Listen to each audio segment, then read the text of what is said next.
제가 아는 개 이름 중에 진순이라는 개가 있었습니다.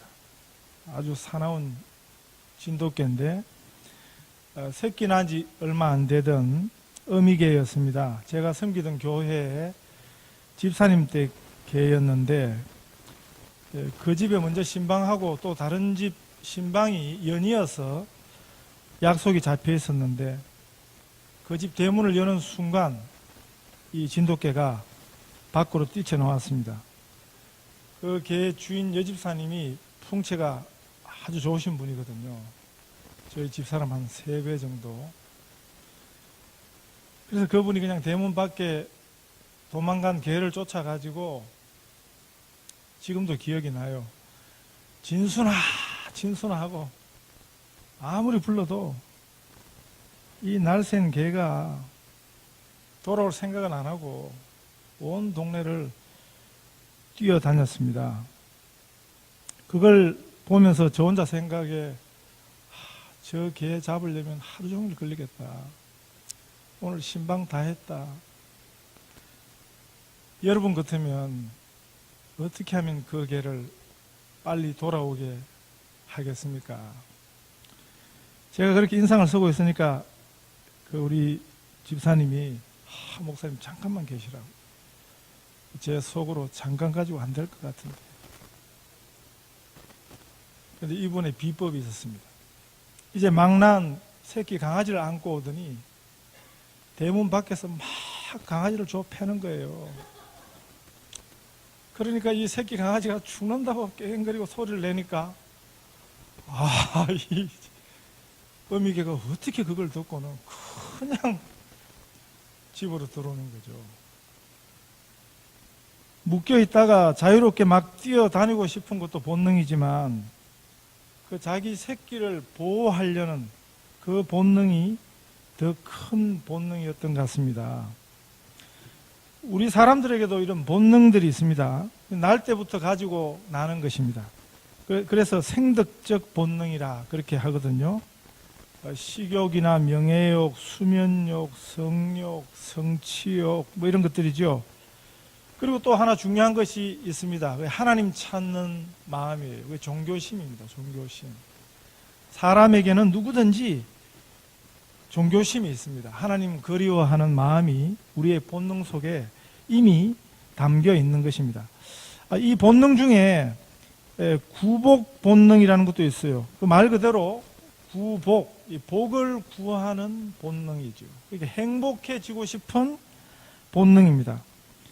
불행해지는 것을 본능적으로 원하는 사람은 아무도 없습니다. 혹시 어떤 사람이 있어요.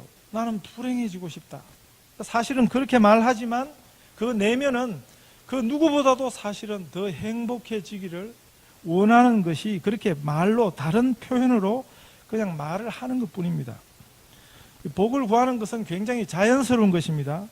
복 받기를 원하고 복을 찾아서라도 누리고 싶은 마음은 어느 민족 모든 사람들에게 다 있는 것입니다. 이 땅을 살아가는 모든 사람이 함께 구하는 것, 그게 행복일 것입니다.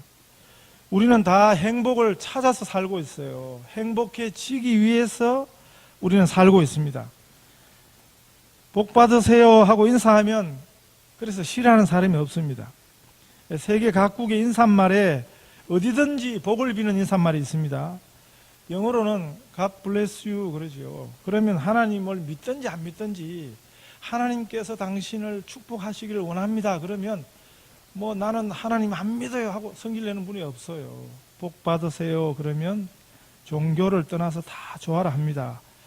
아랍권에서는 그 인사말 중에 알라 하림, 우리 큰아들 이름이 들어있어가지고 제가 지금도 기억하는데, 이 말은 뭐냐면 하나님의 자비가 있기를 빕니다 하는 이런 인사말이고요. 특별히 제가 있었던 아프리카 수단에서 제일 많이 하던 인사말은 샬람 말레쿰 하는 말입니다. 하나님이 주시는 평화가 있기를 원합니다. 우리는 새해가 되면 새해 복 많이 받으시라 그렇게 인사하거든요. 복을 많이 받으세요. 복을 자꾸 받으세요. 또는 성경적 표현 하나는 뭐예요? 차고 넘치도록 복을 받으세요. 그러면 그건 기분 나빠할 사람이 아무도 없는 것입니다. 복 받으세요 하는데 당신이나 받으라. 그런 사람이 혹시 있으면 그 사람은 그렇게 말할 수밖에 없는 특별한 사정이 있는 것입니다. 정말 복 받기를 싫어하는 사람은 한 사람도 없습니다. 특히 우리 민족성 안에 이 복 받기 원하는 심성이 특별한 것 같습니다. 여기서는 좀 우리가 한국적 상황 잘 없어서 그런데 한국 가실 일이 있으시면 가서 잘 한번 살펴보십시오. 복이란 글자가 곳곳에 새겨져 있습니다. 신랑 신부가 결혼을 하면 교회당에서 할 때는 교회당에서는 복이란 글자를 새겨 놓지 않거든요. 그러나 결혼식장 가보면 온통 복자입니다. 주례자가 서 있는 뒷면에도 커다란 복자가 새겨져 있죠. 출입하는 문에도 벽에도 천장에도 바닥에도 자세히 보시면 단상에 옆에 켜놓은 초에도 복자가 새겨져 있습니다. 그 신랑 신부 지내는 신혼방을 생각해 보세요. 복이라고 씌어진 장롱에서 복자가 쓰여진 요를 꺼내 깔고 그 위에 복자가 쓰여진 베개를 놓고 복자가 쓰여진 이불을 덮습니다. 아침에 일어나서 밥상을 받으면 밥뚜껑 위에도 복, 국그릇에도 복, 숟가락, 젓가락에도 복이란 글자가 새겨져 있습니다. 밥을 다 먹고 나면 밑바닥에도 복자가 새겨져 있는 것을 우리가 볼 수 있습니다. 이 복을 구하는 일에는 덜어내어 놓고 하느냐 그렇지 않느냐의 차이지 모든 사람들이 본능으로 복 받기를 사모하고 있습니다.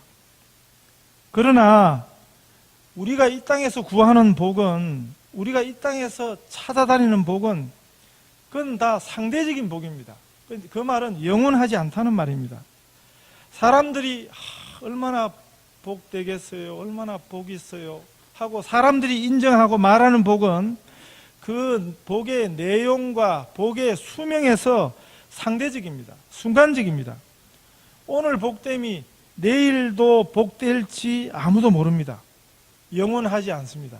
항상 변하는 것입니다. 그래서 이 세상에서 말하는 복이 이게 정말 복된가 하는 것에 대한 의문이 있는 것입니다. 자, 이제 성경을 보십시다. 성경은 복에 대한 설명이 다릅니다. 복에 대한 정의가 다릅니다. 복에 대한 개념이 다릅니다. 특별히 우리 예수님이 가르쳐 주시는 이 복에 대한 개념, 복이 무엇인가? 그것이 오늘 함께 읽었던 이 마태복음 5장, 특별히 3절에서 12절 사이에 이것을 우리가 팔복이라, 8가지 행복에 대한 예수님의 선언이라 이렇게 부르고 있거든요. 그래서 우리가 한번 비교를 해 볼 수 있기를 바랍니다. 우리가 생각하는 복은 뭡니까? 이렇게 되면 행복하겠어 하는 것은 세상이 가르쳐 준 것입니다. 세상에서 말하는 복인 것입니다. 그런데 그런 것은 다 상대적인 것입니다. 그런 것은 다 시간에 따라서 환경에 따라서 달라지고 바뀌고 변하는 것입니다.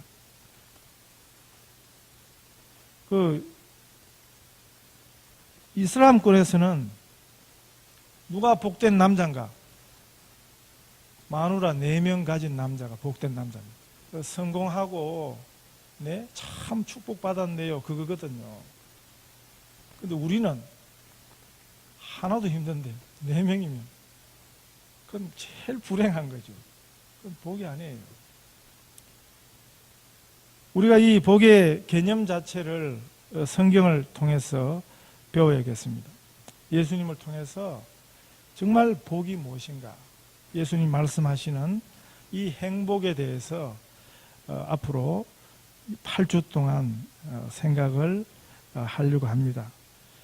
제가 처음 신앙생활 시작했던 저희 모교회에 지금도 생각해 보면 아주 행복했던 한 가정이 있었습니다. 그때 보기에는 그 교회에서 그 가정이 제일 행복한 가정이었어요. 모든 성도들이 다 그 가정을 부러워했습니다. 그 남편 집사님은 그 당시 국가 제일 힘 있는 기관의 중요 공무원이었어요. 그 부인은 대학에서 성악을 전공하셨던 분인데 교회 일에 아주 열심히 봉사하셨던 분이셨습니다.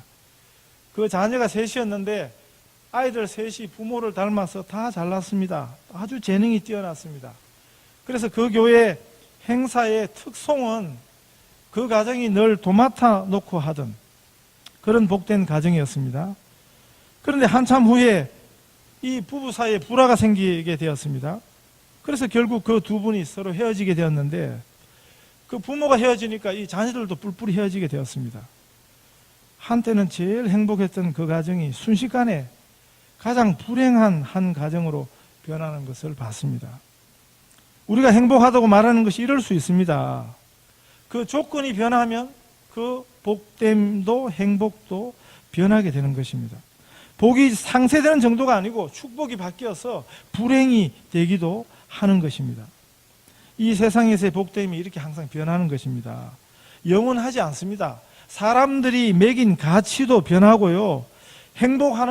이 행복을 결정하는 기준도 마찬가지입니다. 우리가 정말 배워야 될 것은, 우리가 정말 귀를 기울여야 될 것은 변하지 않는 복에 대한 예수님의 선언입니다. 한 치 앞도 제대로 못 내다보고 하는 사람들의 그 불완전한 선언이 아닙니다. 말씀으로 천지를 지으신 하나님이 친히 전가하시는 축복의 선언이 이 팔복입니다. 이 세상 사람들이 다 한결같이 한 목소리로 복되다 그래도 하나님이 아니라 그러면 그 행복은 거짓입니다. 반대로요, 이 세상 사람들이 다 아니라 그래도 하나님께서 우리 예수님이 복되다 하시면 그 복은 참된 복입니다. 절대적인 복입니다. 영원한 복입니다. 본능적으로 복받기를 사모하고 행복을 찾아 애쓰고 있는 우리가 진정으로 주목해야 하는 진리의 말씀이 여기 성경에 있습니다. 있으면 좋고 없어도 되는 게 아닙니다. 우리 인생을 걸고 반드시 만나야 하는 그 절대적인 축복인 것입니다. 모든 사람들이 간절히 찾아왔던, 사모하던 바로 그 복의 실체입니다. 우리 예수님께서 왜 이렇게 복을 선언하셨을까요? 이런 사람이 행복하다, 이런 사람이 행복하다 하고 예수님이 왜 선언하셨을까요? 이것은 우리를 향한 행복회로의 초대입니다. 그래서 제가 오늘 설교 제목을 행복회로의 초대라 이렇게 붙이게 된 것입니다. 이 행복을 받아 누리라는 예수님의 초청입니다. 이 팔복 가운데서 첫 번째 축복의 선언이 오늘 본문 3절에 있습니다. 마음이 가난한 자는, 심령이 가난한 자, 마음이 가난한 자는 복이 있도다. 예수님이 이렇게 선언하셨습니다. 가난한 마음을 가진 사람이 복이 있도다. 그렇게 말씀하셨습니다. 어떤 분들은 예수님은 항상 가난한 자의 편을 드셨다. 이렇게 말하는 분이 있어요. 그래서 가난한 자는 자동으로 구원받는다. 그렇게 가르치는 것이 그런 신앙이 있습니다. 예수님께서 강자보다 약자의 편을 드신 것은 사실이에요. 그러나 예수님은 부자는 무조건 미워하시고 가난한 자는 무조건 편드시고 그러신 게 아니에요. 우리가 성경을 자세히 보면 예수님께서 하신 것은 강자에 비해서 강자에 억압당하는 가난한 자 편을 드신 것이지, 예수님은 부자는 무조건 싫어하시고 가난한 자는 무조건 좋아하시고 그러셨다는 것은 그건 잘못된 해석입니다. 실제 물질이 없으면 마음까지 다 가난해집니까? 꼭 그렇지는 않습니다. 물질의 가난 때문에 오히려 그 마음은 더 강팍해지는 경우도 많거든요. 반대로 부자는 그러면 다 교만한가? 그렇지도 않습니다. 하나님 없이 사는 어리석은 부자들이 많은 중에도 그 삶의 중심에 하나님 모신 아주 겸손하고 진실한 부자들도 많이 있습니다. 그 재산이 수백억이라도요, 자신의 사치를 위해서는 돈 한 푼도 아껴 쓰고 철저한 청지기 의식으로 그 물질을 잘 관리해서 하나님의 뜻을 위해서 드리고 서는 그런 아름다운 부자들도 참 많이 있습니다. 복음을 전해보면 가난한 사람들이 더 잘 받는 것은 사실이에요. 저는 유럽에서도 복음을 전해봤습니다. 아프리카에 가서도 복음을 전해봤습니다. 유럽에는, 영국 같은 데는 복음을 전하면 사람들이 3분 이상 들으려 하질 않아요. 그러나 아프리카는 3시간, 4시간 뭘 전해도 그냥 관심을 갖고 들어주고, 그리고 환경은 얼마나 열악해요. 그 뜨거운 땡볕에서도요, 저녁 되면 또 살살합니다. 그 추운 곳에서도 그냥 귀담아 듣고 3시간, 4시간 해서 집에 가려고 하면 왜 벌써 가냐고. 이게 이제 가난한 사람들의 태도이기도 하다고요. 그러나 하나님의 역사는 동일합니다. 부자의 영혼도 가난한 자의 영혼도 그 가치는 꼭 같습니다. 하나님은 가난한 자의 편도 아니고 부자의 편도 아니세요. 예레미야 19장 15절 말씀에는 이런 말씀이 있습니다. 하나님은 옳은 자의 편이니라. 예수님께서는 가난한 자가, 돈 없는 자가 복되다, 그렇게 말씀하시지 않으셨습니다. 마음이 가난한 자가 복이 있도다, 이렇게 말씀하십니다. 이 말씀은 우리가 조금 다른 사람들에 비해서 겸손해하고 남의 이야기를 잘 받아들이는 그런 태도를 말하는 게 아니에요. 저 사람은 마음이 참 가난하다, 이런 표현은 우리 생각입니다. 우리의 평가일 뿐입니다. 그 기준 자체가 상대적인 사람들의 평가일 뿐입니다. 성경에서 마음이라는 것은 전 인격의 중심입니다. 우리의 한 부분이 아니고 우리 전 삶을 대표하는 것입니다. 한 사람을 대표하는 것이 뭐냐면 마음입니다. 그래서 하나님께서는 외모를 보지 아니하시고 우리의 중심을 보시는 하나님이시라, 이렇게 성경은 가르쳐 주십니다. 이 가난한 마음을 가진 사람이 복이 있다, 이렇게 말씀하신 것입니다. 그런데 가난에도 그 종류가 있습니다. 제가 신학대학원 다닐 때 그 신학교에도 여러 명목의 장학금이 있었거든요. 공부 잘해서 주는 성적 장학금, 입학 장학금, 총장, 동창회 장학금, 이런 장학금이 있습니다. 학교 다니실 때 장학금 한 번도 안 받고 다니신 분들은 잘 없으실 거예요. 제일 많이 받는 장학금이 뭡니까? 향토 장학금. 부모님이 보내주시는 장학금, 그거 장학금이에요. 그러나 저는 신학대학원 3년 동안을 장학금 전액 면제받고 다녔습니다. 제가 다녔던 그 신학대학원 장학금 종류 중에 극빈 장학금이 있었어요. 말 그대로 생활이 아주 힘든 극빈자에게 주는 장학금인데, 사실 그 당시만 해도 그 신대원 다니는 전도사들이 굉장히 경제적으로 어려웠어요.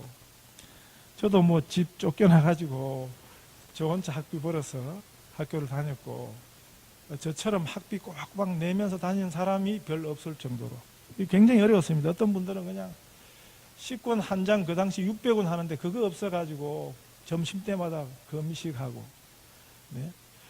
정말 수돗물로 배를 채우고 배가 고파서 그런 사람들이 덕실덕실 하던 곳이거든요. 그런데 어떤 전도사는 자가용을 끌고 다니는 분이 있는데 그분이 극빈 장학금을 신청해서 받더라고요.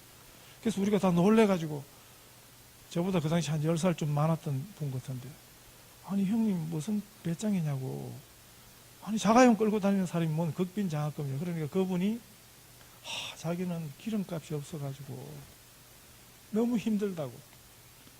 극빈의 이해가 이해마다 다른 것입니다. 가난에도 그 정도가 있다는 것입니다. 그래서 우리는 우리보다 부자에 되면 다 가난해요. 반대로 우리보다 가난한 사람에 되면 우리는 상대적으로 우리는 부유합니다. 지금 아마 호주 살면서 나는 물질이 힘들어, 어려워, 가난해. 여러분 아프리카 가면 재벌이에요. 그런 소리 하지 마세요. 네? 부자인데도 가난한 부자가 있습니다. 어지간한 부자라도 재벌 회장이 되면 다 상대적으로 가난한 것입니다. 그러나 북한에서 가난이라 말할 때는 먹을 것이 없어서 굶주려 죽어가는 가난입니다. 사람을 잡아먹고 굶주림을 해결한다는 소식이 있을 정도로 절대 가난입니다. 아프리카에서 가난은 한 끼를 먹지 못하면 죽을 수 있는, 생명을 위협당하는 살인적인 가난, 절박한 가난도 있는 것입니다. 이 신약 성경에 기록된 헬라어에서는 가난을 의미하는 단어가 크게 두 가지가 있어요. 여기 지금 예수님이 마음이 가난한 자는 행복하다고 말씀하신 이 가난은 푸토코스라는 단어입니다. 또 다른 가난을 의미하는 헬라어 단어가 페너스라는 단어가 있는데 그거는 사치로움이 없는 가난이에요. 거기에 비해서 예수님 말씀하신 이 가난은 아주 완전히 망한, 완전히 파산당한 가난이라는 그런 의미입니다. 이 절대 가난입니다. 부자는 망해도 부자라는 말이 있는데 그런 의미의 망함이 아니에요. 하나도 남은 것이 없는 완전한 가난을 의미하는 말입니다. 구약 성경 열왕기상 17장에 보면 한 가난한 과부 이야기가 나옵니다. 어느 정도 가난했습니까? 가루 한 움큼과 병에 기름 조금 남은 것, 그것 가지고 이제 아들하고 둘이 사는데 그거 끝으로 먹고 죽으려고 생각하고 있었던 그 과부의 가난함, 그게 절대 가난이죠. 예수님 말씀하시는 가난은 바로 이런 가난입니다. 물질이 없는 가난이 아니고 그 마음이, 이렇게 가난한 사람이 행복한 사람이다, 이렇게 말씀합니다. 이것은 다르게 말하면 하나님 앞에서 내어놓을 것이 아무것도 없는 사람이에요. 하나님 앞에서 자랑할 만한 것이 하나도 없는 사람입니다. 십자가 말고는 의지할 것이 하나도 없는 자입니다. 그래서 예수님의 십자가를 꽉 붙들고 사는 사람들입니다. 그건 놓으면 죽는 줄 알고 하나님 앞에 나아오는, 하나님의 은혜에 이렇게 절박한 마음으로, 하나님이 주시는 은혜가 없으면 나는 살 수 없다고 이렇게 고백하는, 가난한 마음이죠. 이 가난한 심령을 가진 사람이 정말 행복한 사람이다, 예수님 말씀하는 것입니다. 시편 16편 2절의 고백처럼 내가 여호와께 아뢰되 주는 나의 주시오니 주밖에는 나의 복이 없다 하였나이다, 이렇게 고백하는 자인 것입니다. 한 손에 다른 것을 쥐고 다른 한 손으로 하나님을 붙들면서 하나님도 내게 필요하다 하는 그런 태도하고는, 그런 마음하고는 다른 마음인 것입니다. 이것은 사람 앞에서가 아니라 하나님 앞에서, 하나님이 보실 때 그 마음이 이처럼 극도의 가난으로 오직 하나님께만 그 기대와 소망을 둔, 하나님 외에는 다른 아무런 기대도 없는 이런 파산당한 마음을 가진 자가 정말 행복한 자라고 예수님이 선언한 것입니다. 하나님 앞에서는 우리 앞에, 하나님과 우리 사이에 다른 아무 것으로도 내세울 것이 없는 순전하고도 가난한 마음, 그 심령이 예수님 말씀하시는 이 가난한 마음입니다. 하나님 앞에 이런 마음으로 하나님을 이렇게 붙드는 자가 복이 있다고 주께서 말씀하십니다. 왜 이토록 가난한 마음이 복된가? 그 사람이 천국을, 하나님 나라를 소유하게 된다고 말씀하십니다. 하나님의 은혜 말고는 다른 아무것도 내세울 수 없는 가난한 마음을 가진 자가 하나님의 나라를, 하나님의 세상을 누리게 된다고 말씀하십니다. 세상 것으로 부요하고 만족하는 마음을 남김없이 다 버리고 철저히 가난한 마음으로 하나님으로만 그 기대와 소망을 삼은 그 심령이 천국을 소유한다는 것입니다.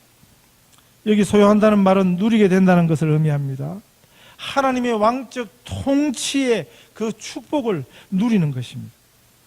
이미 우리가 이 세상에서부터 하나님의 나라 안으로, 하나님이 의와 평화로 다스리시는 그 천국을 소유하고 누리게 된다는 말씀입니다. 한 손에 세상 것을 불끈 쥐고 세상의 축복을 구하는 그 두 마음을 품고는 결코 하나님의 나라를 온전히 누릴 수 없는 것입니다. 이 세상에 좋은 것 다 가져도요, 이 세상의 복됨을 다 누리고 있어도 천국을 소유하지 못하면 그 인생은 실상 아무것도 잡은 것이 없는 가장 불행하고 헐벗은 인생임을 예수님께서 이 말씀을 통해서 동시에 가르쳐 주십니다. 반대로 이 세상에 복되다 하는 조건은 하나도 없어도 천국을 소유하고 있으면, 하나님의 왕적 통치를 그 마음에 받아 누린다면 그 인생은 하나님이 보실 때 가장 복된 인생이 되는 것입니다. 오직 십자가의 그 은혜, 그 공로만 의지하고 빈손 들고 빈 마음으로 십자가 앞에 의지하고 섰는 자가 바로 마음이 가난한, 그래서 천국을 소유하고 누리게 되는 가장 행복한 사람이 된다고 말씀하십니다. 우리가 왜 하나님의 나라를 못 누리고 있습니까? 십자가가 아닌, 하나님이 아닌 우리에게 다른 것이 생겼기 때문입니다. 우리 마음이 다른 것으로 우리 마음이 좀 부요해졌기 때문입니다. 우리가 처음 십자가 앞에 서던 그 마음으로, 하나님 한 분만으로 만족하던 그 가난한 마음으로, 그 간절함으로 그 자리에 새롭게 서게 되시기를 바랍니다. 하나님만 전적으로 의지하는 사람, 그 사람이 하나님 나라를 누릴 수 있습니다. 천국이 저들의 것이 되는 것입니다. 우리의 구원은 하나님께 전적으로 의존해서 하나님의 것으로 사는 것입니다. 그래야 부족이 없어요. 진정한 만족이 여기서 나는 것입니다. 원래 인간이 이렇게 창조되었습니다. 하나님의 것에 의존해서 하나님과 교제하며 살도록, 그것이 인간의 행복입니다. 다른 건 아무리 해봐도 그건 행복이 아닙니다.